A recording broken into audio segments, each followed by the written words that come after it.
Welcome, everyone, to Fantasy Foresight, the podcast. We're your hosts and co-founders of FantasyForesight.com, coming to you from the Rambo Fixture Company studios. I'm Ben. And I'm Jay.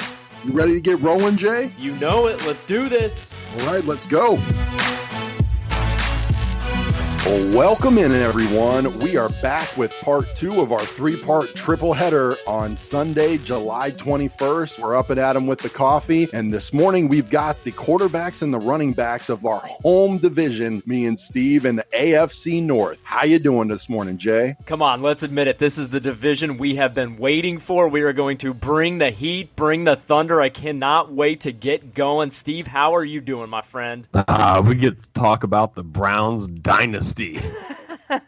Yes, sir. Coming, so I love it. Disclaimer, spoiler alert, everybody. Me and Steve are big-time diehard Browns fans. We pride ourselves on remaining objective, but every once in a while, we will let our homerism out on a voluntary basis. For everybody out there, I will try to keep it contained. I will try to keep them a little bit more low-key, and I'll set reality in for them. Just like we have to do with you when we talk about the Philadelphia Eagles. Yep. So first up, we have got the franchise, the man, Cleveland Browns quarterback, Baker Mayfield, baby. Now, I love Baker May. That's my quarterback. However, he's currently being drafted as QB5. FantasyFootballCalculator.com in 12-team PPR redraft. He is going in the middle of the 6th round behind Aaron Rodgers and Deshaun Watson in front of Matt Ryan and Drew Brees. He is Foresight's aggregate projected QB13 and Total Foresight's overall QB16. So we immediately recognize a lot of risk in that price tag. Last season, he had the up and down year. He started off on the bench behind Tyrod Taylor with Hugh Jackson at the helm. Of course, midway through the season, Hugh Jackson is jettisoned off. Freddie Kitchens comes in as the interim OC. Greg Williams, defensive coordinator, is the head coach. And in spite of all of that adversity, they ripped off a ton of wins. Baker May looked great and earned Freddie Kitchens a head coaching job. And now with all of this collaboration and consistency this season, it's going to be a much better year than the QB16 overall performance that he turned in 2018 in just 14 games.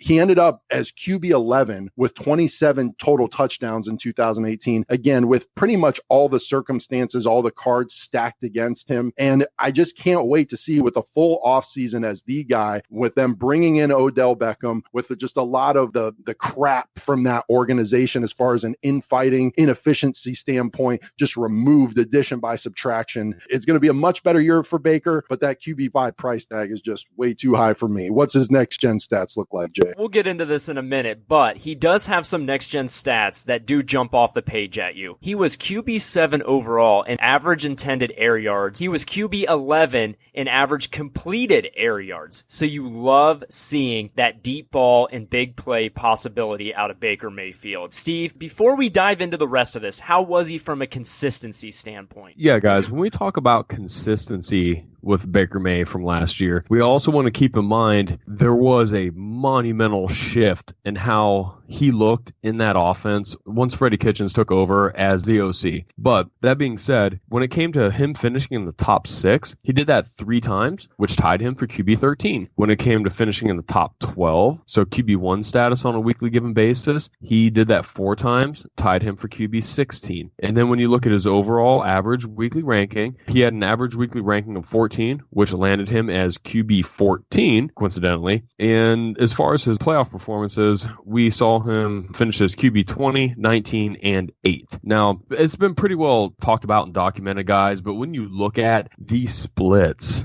between Freddie Kitchens taking over as the OC in Cleveland and how Hugh Jackson was running that team, it is insanity, guys. You look at Baker Mayfield, so right here with Hugh Jackson, 58% completion percentage, 245 yards a game, 8 touchdowns versus 6 picks. Then once Kitchens took over, 282 yards a game, 19 TDs, 8 picks. And I also like to point out, not only did Baker Mayfield's touchdown rate double, which is insane, and went from 3.6 to 7.2, only behind Patrick Mahomes when you look at people that played an entire season, but 5 sacks versus 20 sacks. And there's a lot to be said about that. He was on pace to get murdered in Hugh Jackson's offense, only got sacked 5 times in dominate games in Kitchen's offense. So I'm pretty jacked about Baker Mayfield this year. Steve, I'll take it to another level and summarize it this way. 2 of his 3 top 6 finishes and 3 of his 4 top 12 finishes came after Hugh was jettisoned as coach of the Browns. So you had the bulk of his elite performances come after that change. And to Ben's point, there was a lot of tumultuous activity in that organization last year, and to be able to endure that and still put up fantasy relevant numbers is very impressive. Now,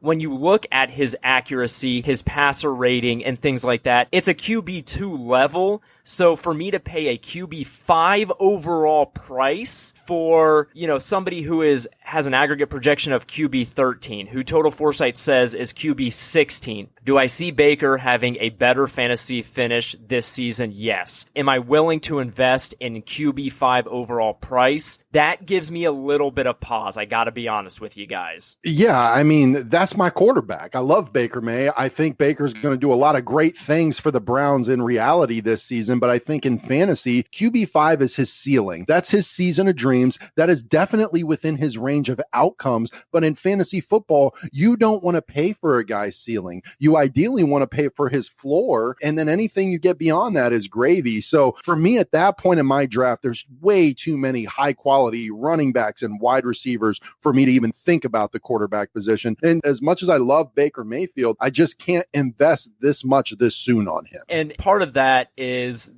besides everybody loving Baker and his ability, that's the Odell effect. So having Odell Beckham on the Browns offense, the expectations going into the season are just so crazy high. Like Ben said, you are being asked to pay the ceiling for a player, and that is just something that you try to avoid in fantasy drafts. All right, let's move on to the antithesis of Baker Mayfield, and that is Big Ben Roethlisberger is the second quarterback being drafted in the AFC North, and he is being drafted as QB 16 in the 11th round behind Phillip Rivers and Tom Brady, but in front of Dak Prescott and Lamar Jackson. His aggregate projection heading into 2019 is QB 8, and his Foresight projection is QB 6. He has a very middle-of-the-road strength of schedule, our Savage ranking, of QB 17. Now, he is coming off a 2018 campaign where he finished QB 3 overall and QB 3 in points per game.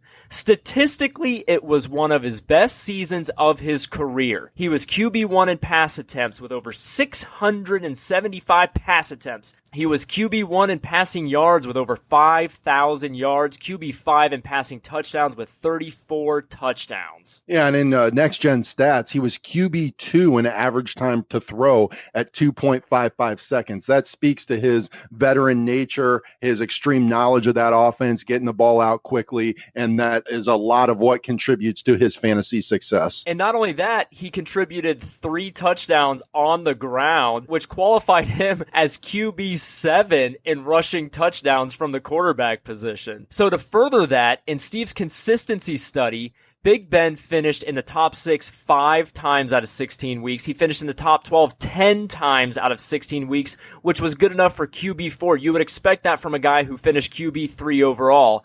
His average weekly rank last season was slightly over 10th overall at the quarterback position, which was QB2. He was the second most consistent quarterback in the NFL last season. In the playoffs, he finished as QB10, QB15, and QB4 when it mattered most in the fantasy playoffs. Now, all of that being said, we all know he no longer has AB. But that's not really what surprised me after doing all this research on Big Ben. What surprised me was the fact that his QB3 finish last season was the first time he finished inside the top 10 in the last 4 years. He's only finished inside the top 10 of quarterbacks 4 times in his career. 40% of the time he's inside the top 10, but 60% of the time Big Ben finishes outside the top 10 in fantasy land, which really surprised me. So heading into 2019, QB 16, that seems like a very fair price. It does. I mean, at that point in your draft, you know, you're looking at guys that you feel like are going to be very consistent, like Phillip Rivers.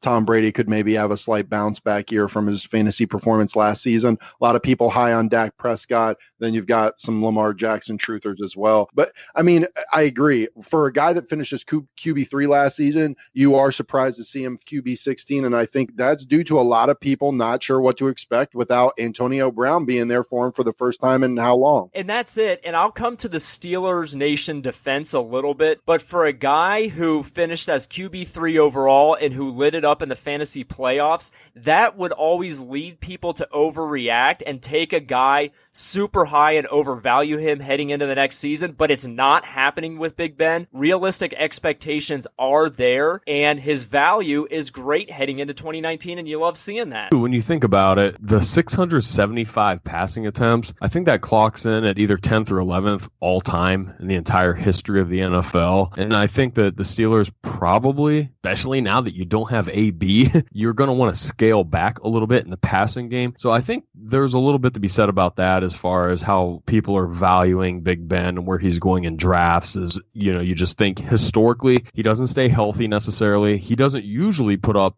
big time fantasy numbers. And if you take away some of those attempts and you don't have AB there, that's where he turns back into that, like, okay, he's a guy that's not draftable unless you're talking like 2-quarterback league or super flex or, you know, something of that nature. The unknown is certainly baked into his price heading into 2019. So let's move on to a much more hotly debated quarterback heading into 2019, and that is Lamar Jackson, the final quarterback being drafted currently in drafts from the AFC North. Lamar is currently going as QB 19 in the 13th round in drafts behind Big Ben and Dak Prescott, in front of Jimmy G and Kirk Cousins. His current Foresight aggregate projection is QB 9. His total Foresight rank is QB 23. Again, that is a red flag. His Savage ranking, though, is QB 2, second best strength of schedule in the NFL according to our metrics. Last year, he finished in as QB 29, playing in all 16 games, but his points per game rank was QB 40. Now, let's take a look at these passing numbers, and we're going to see the story of Lamar Jackson. He was QB 41 in accuracy, QB 31 in passer rating, QB 37 in pass attempts, QB 37 in pass yards, QB 36 in passing touchdowns. Are you seeing a trend, guys? Now you get to his rushing statistics. He was QB1 of all quarterbacks in rushing attempts, QB1 of all quarterbacks in rushing yards, QB3 of all quarterbacks in rushing touchdowns. The story of Lamar Jackson is clear. It is with his feet. That is his fantasy relevance. Can a guy like that be sustainable in the fantasy landscape for the duration of an entire season? I don't think so. And that's why I am so much more excited about Kyler Murray this season than I am Lamar Jackson. Last season, he was QB 41, minimum 50 attempts and accuracy rate, 58.2%. That is not getting it done. Kyler Murray is bringing a nearly 70% accuracy rate from college to the table, and I don't expect that to drop off very far once he's in the NFL. So if you're going to take a shot at this style of a quarterback, Lamar Jackson's not the guy I'm doing it with. And frankly, Steve brought it up in our last podcast that Kyler Murray, at least, teams do not have film on him yet, so he has a little bit of an advantage against defenses in his rookie season. That's not the case for Lamar Jackson. Teams now have a full season of study. They know what to expect from Lamar. And even with his style of quarterback play, last season he only finished as QB 29 and QB 40 in points per game using his legs and not having really the ability to throw the ball. And in our next podcast, we're going to get into his wide receiving core, which really is very thin heading into 2019.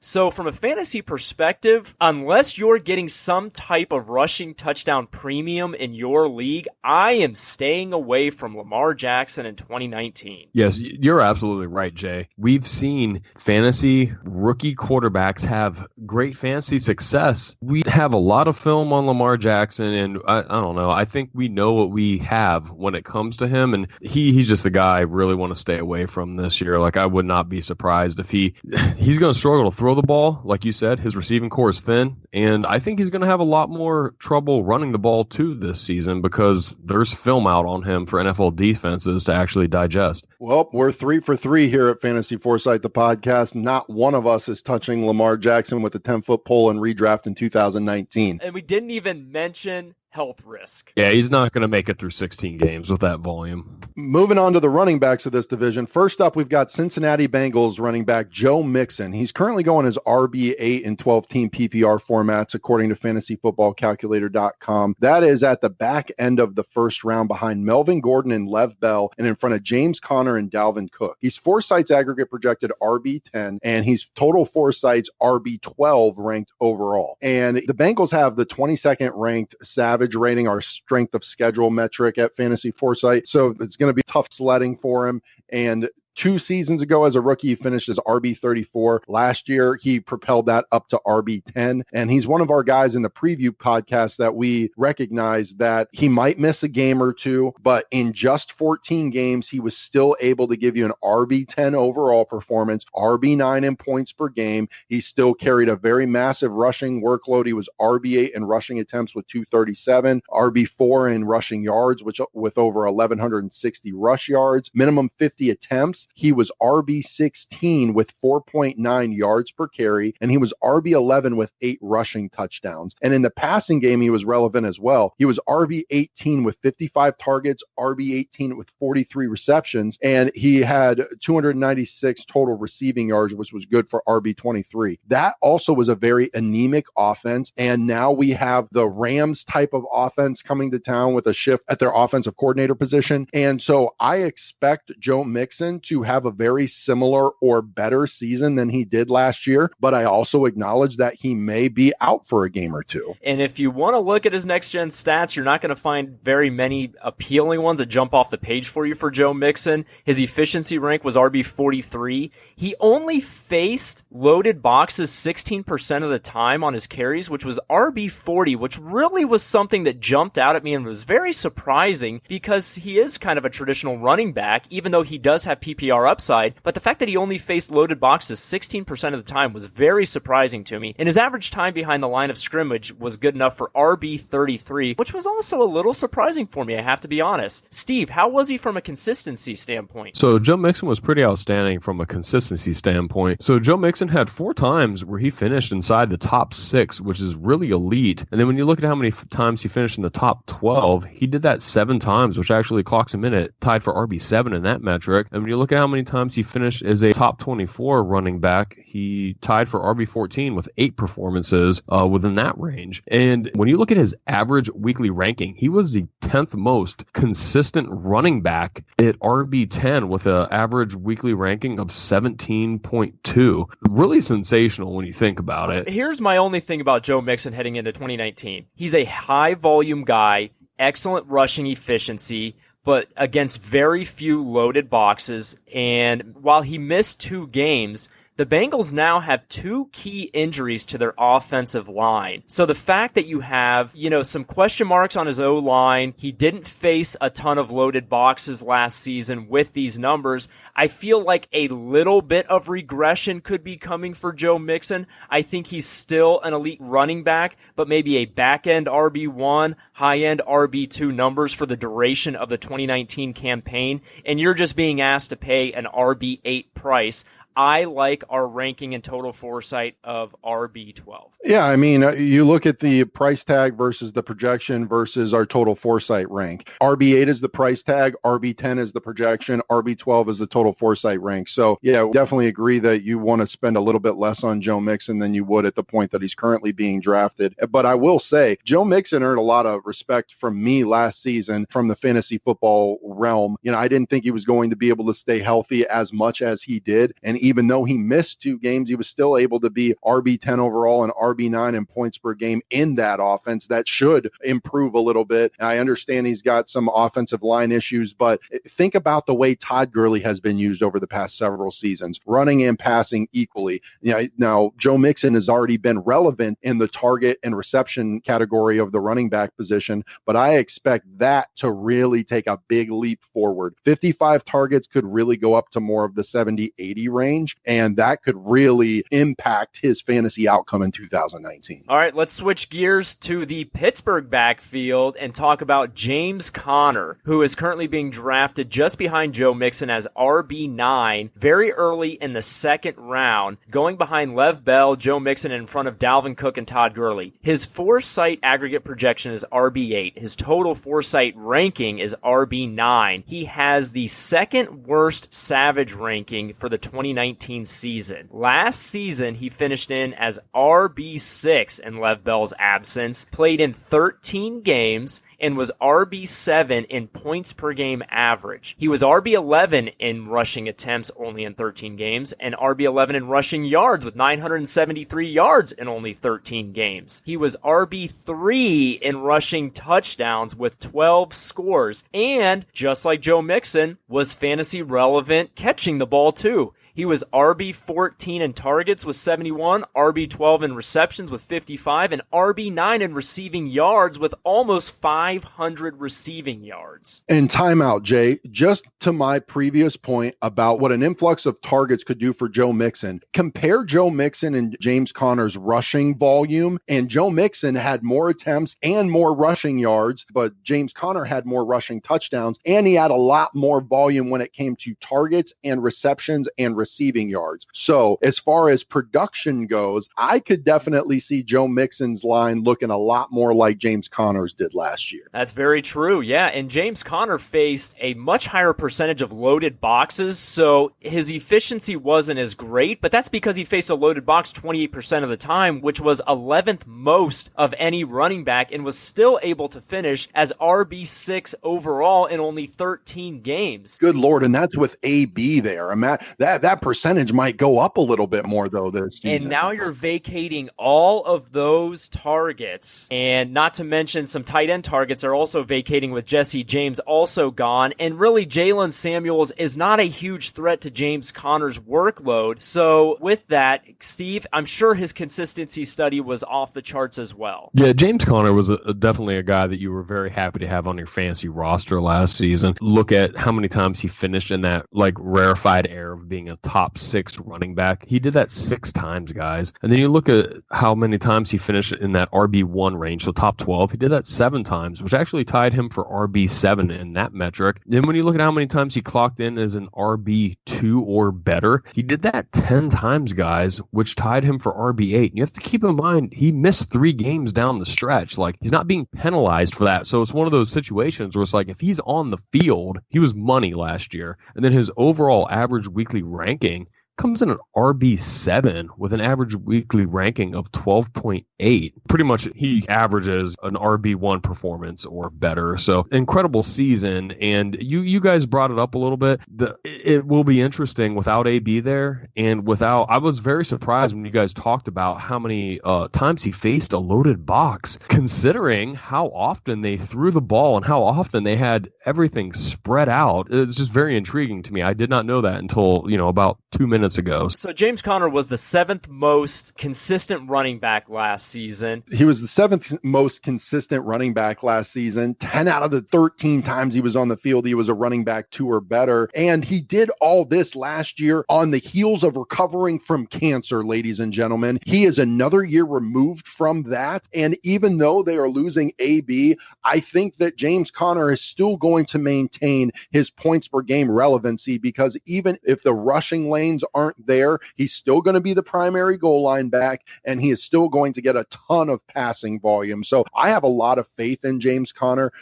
At RB9, the alignment of his ADP, his total Foresight ranking, and his Foresight aggregate projection really gets my attention, which means I think everybody across the board is very accurate and dialed in on this guy, and I think it's going to be a nice year for him. All right, now let's shift gears and go back to the Cleveland Browns. Your guy Nick Chubb is the next running back being drafted in in the AFC North at RB13 late in the second round, going behind Todd Gurley, Damian Williams, and in front of Aaron Jones and Leonard Fournette. Nick Chubb's aggregate projection going into 2019 is RB19, and his Foresight rank is RB31. A little interesting, guys, here. He has the 20th best strength of schedule ranking heading into 2019.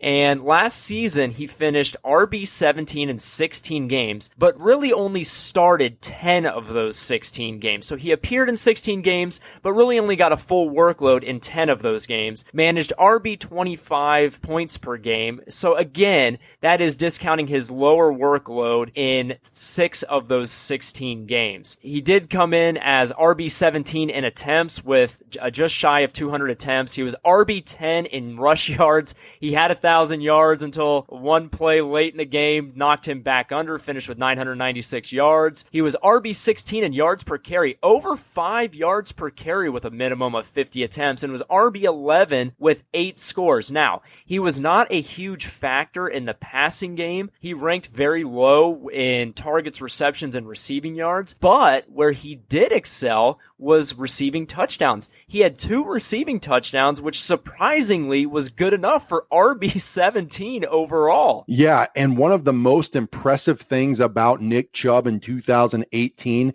is that when you look at his next-gen stats, Jay, he did what he did while facing an 8+ defensive box 34% of the time, which was the 4th most in the NFL. Number 1, that spells a lot of respect from opposing defenses. And number 2, it doesn't matter whatsoever because he still did what he did and was RB10 in limited action in rush yards last season. This man is a stud on an offense that everybody in the world expects to take a big step forward. And I don't care about Kareem Hunt looming. Nick Chubb is going to be a locked and loaded running back 1 in 2019. Mark it down. It's interesting that you bring up how many times he faced a loaded box because some people look at that as a bad thing. But when you have the skill set Nick Chubb has, get past the first level and you're gone. Yep, exactly. You hit that second level and it's like, now what am I looking at?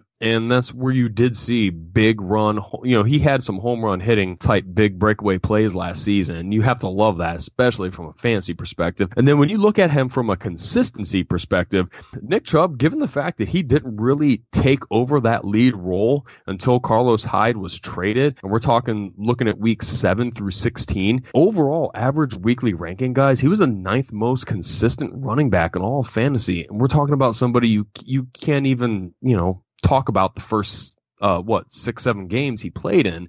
So he was sensational as far as that's concerned. And then you do look at how Nick Chubb looked in Freddie Kitchens' offense. Guys, what he did, if you were to extrapolate what he did in Kitchens' offense over the course of a full season, you're talking about somebody who ran for 1,256 yards, 10 touchdowns, and also had 36 grabs for 278 and 4. And the Browns' offense is probably going to be pretty potent this year. So he's one of those guys, even in full PPR, you might not think he's going to get that passing volume, but you want to own the guy that's going to get all that goal line work. With Nick Chubb, I see a guy who finished in the top 24 7 out of 10 weeks once he became the starter. And he is somebody who will see increased workload now being the full-time starter heading into the season. He is highly efficient and a history of facing loaded boxes. And I'm going to say it, guys, I am not a Browns homer, but the fact that Nick Chubb, his aggregate projection is RB19, I think is crazy. And I'm going to go against Total Foresight in its ranking of RB31 and say that Nick Chubb is even a value at RB13. Absolutely. There is a lot of appropriate and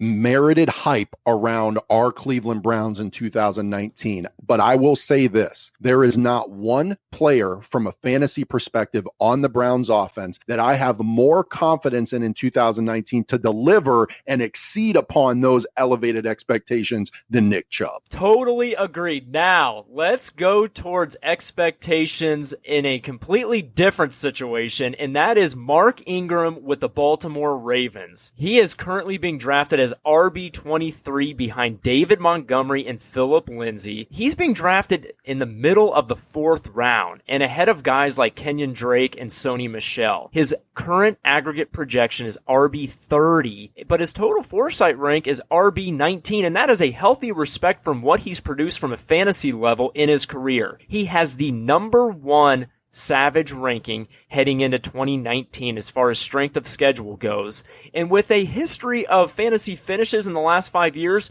of RB15, RB11, RB8, and RB6, before trailing off last season as RB32 when he missed 4 games due to suspension. You know, the history is there for Mark Ingram. As I mentioned, he appeared in 12 games and was good enough to finish as RB28 in points per game, but really where he excelled was yards per carry. He was RB8 in yards per carry with 4.9, and he still managed to finish as RB19 with 6 touchdowns despite only appearing in 12 games. Yeah, I mean, first off, the number one thing that jumps off of that is the yards per carry. You don't automatically think of Mark Ingram and think of a hyper efficient, high yards per carry guy. But like you said, Jay, minimum 50 attempts, he was RB8. That's elite, okay? And then when you look at his next gen stats, he was RB9 in their metric of percentage of time facing a loaded 8+ defensive box. 32% of the time, that's what he faced. And like Steve just made the point of, Mark Ingram is just as capable of Nick Chubb as beating that first level and getting on to the secondary and opening yourself up for big plays. He was always the 1B or even just the number 2 outright behind Alvin Kamara over the last 2 seasons, rightfully so, missing time for suspensions here and there and what have you. So I see Mark Ingram with an opportunity to be the guy on a very solid defensive football team that likes to pound the rock. I think at a price tag of RB23, there is value written all over Mark Ingram in 2019. And I think his consistency metrics from 2018 support that a little bit. Yeah, his consistency metrics are pretty much right in line with where you'd be drafting him, right? So you look at how many times Mark Ingram finished in that top 6. He actually did that 3 times, which would tie him for RB15 overall, which is, outstanding. And again, just want to remind our listeners that, he missed 4 weeks. So he may have had another game or 2 in that finish had he not missed that time. And then when you look at how many times he finished in the top 12, he also did that 3 times, which would make him RB28 in that metric. But then when you look at his overall average weekly ranking, and again, missing 4 games, he was RB24 with an overall average weekly ranking of 29. And he's just somebody that, like you said, Ben, where he's going in drafts, he's somebody that you should be able to feel pretty comfortable about having him as a locked and loaded RB2 type on your team and getting the volume, getting goal line work, and being able to produce for your fantasy teams. Exactly. I completely agree, Steve. And here's my only thing about the Baltimore offense and especially the Baltimore backfield. It is always a difficult thing because they always want to go running back by committee, so it's difficult to trust who's going to merge out of that group every season, and it always seems like it's somebody that's going to surprise you. Even though they brought in Mark Ingram, they still drafted a rookie running back in the 4th round. I see you shaking your head, Ben. I like Mark Ingram. Do they want to go running back by committee, or have they had to go running back by committee? You're right there, but that's not Mark Ingram. Mark Ingram is the guy type of guy, and if it wasn't for Alvin Kamara, he would have been an RB1. I mean, RB6, RB8, RB11, and RB15 are 4 of his 5 fantasy seasons, Mark Ingram, and that's with splitting time with Alvin Kamara. I don't care about Justice Hill. I don't care about Gus Edwards. This is Mark Ingram we're talking about, and this is a guy who can catch the ball at the price tag of RB23. Not only do I feel like there is no way he's busting on that, but I think he's got a great chance to significantly improve upon that. Okay, I'm glad you bring that up because I agree with you. I think he can improve upon RB23, and I like our total foresight rank of RB19, and the Baltimore offense is one that can always produce at a fantasy level at the running back position. Do you think Lamar Jackson at quarterback not having the ability to throw the ball consistently will affect the fantasy production now from their backfield? Yeah, I think it helps because if you can't throw the ball downfield, what's it easier to do? Dump it off to your running backs. Okay, all right, let's move on. I like the discussion, but let's keep it going. Let's move on to Kareem Hunt in the Cleveland Cleveland backfield. Now, he's suspended for the first 8 games. He is an elite producer. I'm going to go through his stats real quick from last season, guys. He was RB12 overall in 11 games before being suspended. He was RB8 in points per game. He was RB14 in 11 games with 7 touchdowns. He was RB19 in receiving yards in only 11 games and RB1 overall in receiving touchdowns in 11 games. Look, we know he's an elite fantasy performer. He's not going to appear in at least the first 8 games. We know that. Currently, he's being drafted as RB36 in the 8th round behind Latavius Murray and Miles Sanders and in front of Ronald Jones for some reason and Jordan Howard. That is a discussion for another day. We know he's going to miss half the season. It's all about value and what you're willing to invest at a certain point in your draft. I mean, in redraft in 2019, RB36 is an unnecessary price tag, I think, in my opinion, because down the stretch, we need, as a Cleveland Browns organization, Duke Johnson for at least the first 8 games of the season. I look for us to trade Duke around the trade deadline, and Kareem Hunt is going to be the dominant pass catching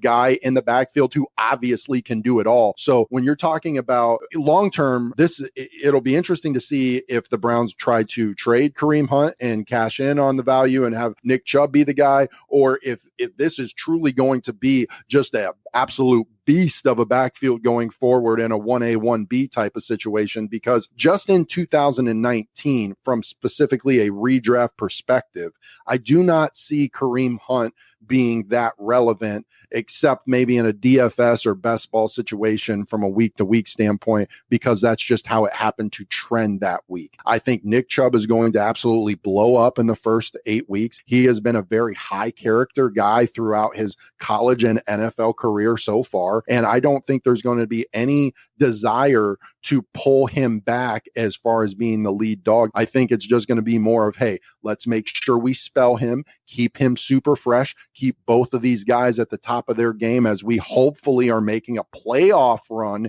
in Cleveland. But from just the perspective of a 2019 redraft format, it is Nick Chubb over Kareem Hunt, and it's not close. Yeah, guys, when it comes to redraft, I don't get where you'd even want to waste a draft pick on Hunt. I mean, when it comes to redraft, you want to have that flexibility on your bench. You want to be able to pick up guys, cut guys, and when you think of the bye week too, you're talking about 9 weeks. This guy's not going to be usable. And then he also has to keep his nose clean. Yep. He can't work out with the team. He's not he can't walk in the building until his suspension's over. So it's just a lot of speculation on him even being to your point, Ben, it might be very late in the season where he's actually being incorporated into hey, us homers as Cleveland Browns fans, I want Kareem Hunt on the field with Nick Chubb helping us make a push for the division, maybe winning a playoff game, but that will happen very late in the season, and it's not going to be something that's fantasy relevant. At least that's where I stand when it comes to the whole Kareem Hunt,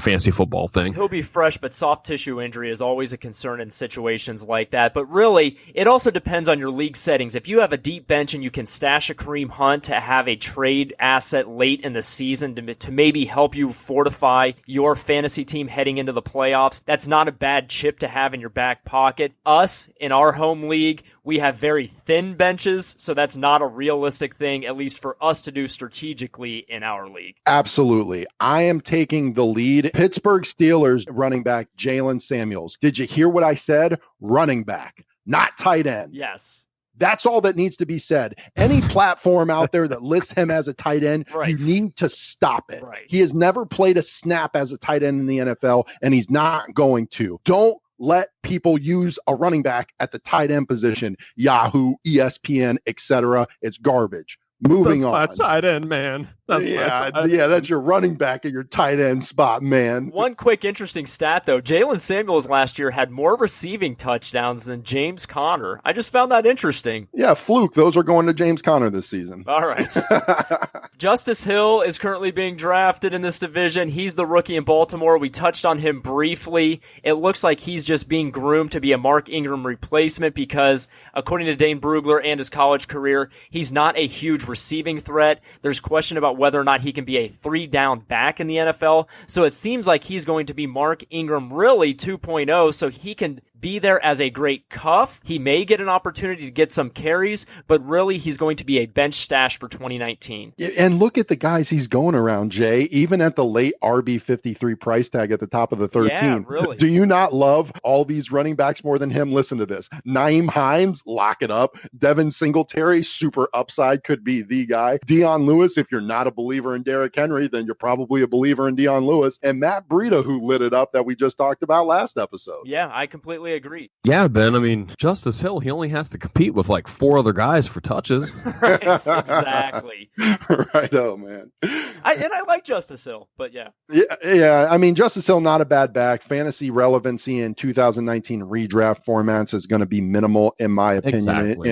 In dynasty formats, definitely Love somebody it. to grab and Yep. somebody to watch. Last fantasy relevant running back in this division is a guy that me and Steve have a lot of affection for, and that is Duke Johnson. He is not a happy guy. He wants off this team. He sees the writing on the wall, and I don't blame him. No. But organizationally, we need him for at least 8 weeks. And then, like I said, I do expect us to trade him at the deadline. And I hope we do Duke right in that respect and send him to a place that's not a dumpster fire, and send him to a place where he's going to get an opportunity to be at least the second most utilized running back on an offense. Ben, can I go over his stats, please? Yeah, go ahead. I have an affinity for this guy too. He appeared in all 16 games last year for the Browns. His overall running back rank was RB37. He still had RB3 standalone value as a running back, but listen to this. He didn't get a ton of carries. He had 40 attempts for 200 yards. His yards per carry was 5 yards per carry, good enough for RB13. He was an exceptionally efficient ball carrier.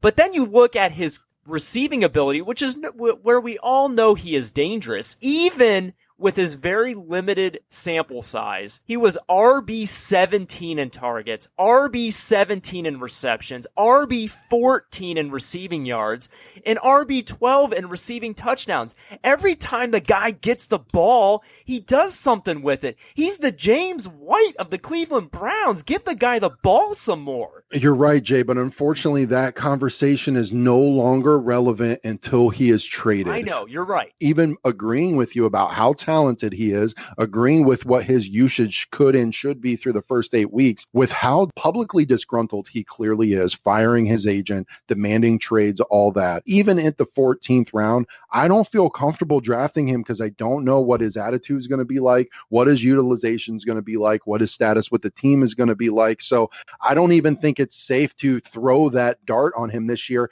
As much as I love him on the field and as a fantasy, all you hear every single day is how angry he is here on the local media and the local radio.